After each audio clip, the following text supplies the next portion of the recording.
Guys, minasan konnichiwa.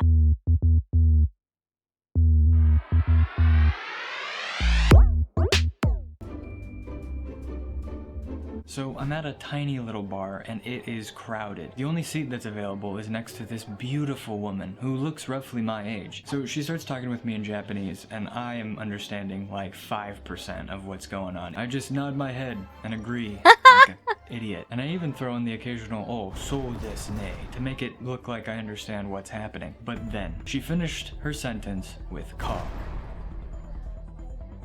Now, for those who don't know, in Japanese, ka is how you ask a question. You put it at the end of the sentence. So there she is, waiting for a response to a question, because my dumbass was nodding and agreeing the whole time. So as she sat there, menacingly, I tried to answer her question.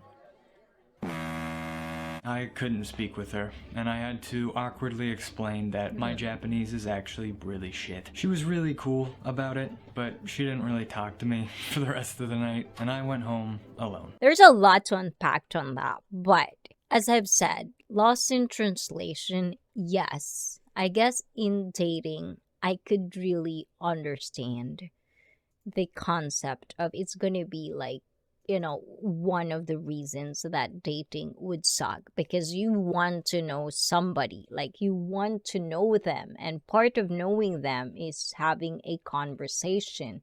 And if you have language that, like that you don't understand each other in couples, like even in relationships, like if you don't choose your words correctly, if you cannot explain or share what you feel, it could be lost in translation, even if you speak the same language.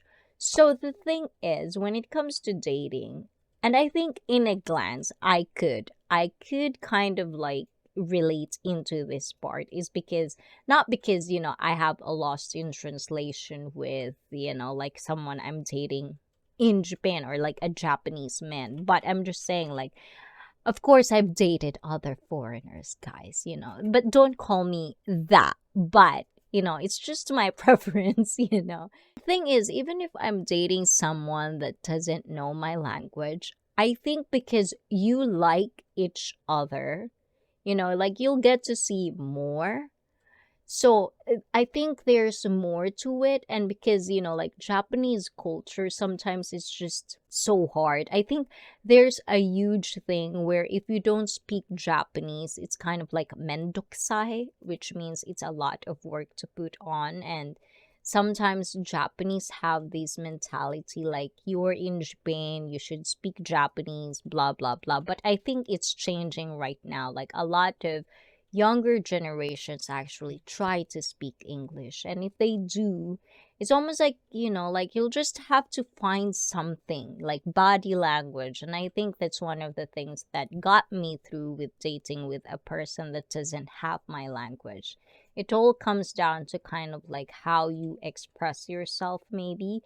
So I don't know. Like, I think, at least for me, it's probably frustrating for some, especially if you want to say something. And at this point, it's like, yeah, he couldn't. And some people would actually like lie of knowing the language. That's why sometimes, even with me, because I'm half, I never really studied in Japan. So sometimes my Japanese can really be broken and my intonation can come and go.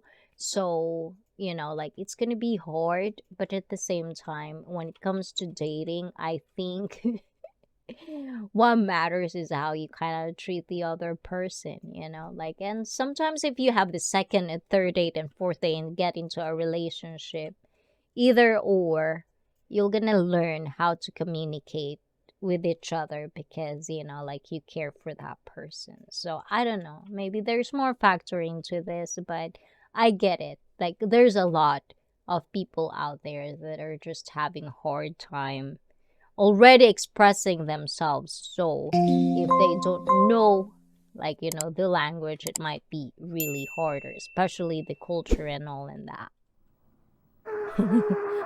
Such is the Genki! reality. So, if you're coming to live in Japan, Learn Japanese. Learn Japanese, you fucking knob. Well, this guy seems so really, really, really nice. Just first off, I know he's not ranting. I know he's not. This is one of the things that I feel like Filipino are really good when it comes to adjusting.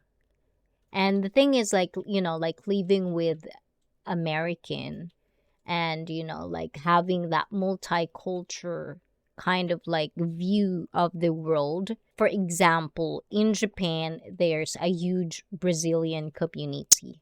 They have their own translators, they have, like they have their own town and stuff like that. There's a huge population. Sometimes there's a place where all Brazilians are in there. So they feel like they don't really need to learn Japanese because someone would, like they could depend to other people to speak their language.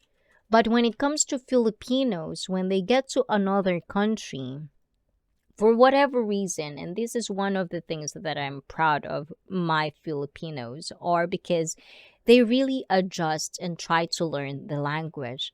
And I think I've hear this multiple times with other people. It's like they don't even interest themselves to learn the language and they're leaving into that country. It's like that's probably the first thing you wanted to learn, like especially with me. It's like whenever I hear, maybe because, like in nature, I'm a paranoid person, so I really want to know what are you talking about.